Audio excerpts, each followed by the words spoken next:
Endi kvadratini 5000 so'mdan uylarga mana shunaqangi salqin naves qilib olishingiz mumkin azizlar. Salqin setkalarda optim joyini topib qo'ydik. Videoga like bosib qo'yib, videoni oxirigacha tomosha qilinglar. Salqin setkalarda olib sotishinglar ham mumkin yoki bo'lmasam o'zingizlar uchun olib, xonadoningizlarga salqinlashtiruvchi maydon qilsanglar ham bo'ladi.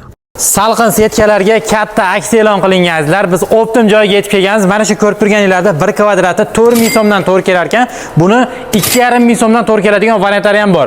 Siz xohlagan turdagi qalin, yuqa va boshqa turdagi shunaqangi salqin setkalarni olishingiz mumkin. Bu asosan naveslarga, hovlilarda salqinlatish uchun foydalanishyapti. Olib sotishga ham berishadi. Sababi akalarimizni bu narsalar optim bo'lganligi uchun olib sotishgan va o'zingiz uchun ham arzon narxda olishingiz mumkin. Salafan qop so'raganlarga, slyoska, badrin pomidoriga va bundan tashqari bumaga hamda payvardar ishlab chiqaruvchilar uchun salafan qoplar bor ekan. Arzon narxda qilib beradi. Bular narxlarni telefon qilsanglar tushuntirib o'tishadi. Xullas har xil ranglarda, har xil kolичестводagi shunaqangi salafan qoplarni olishingiz mumkin.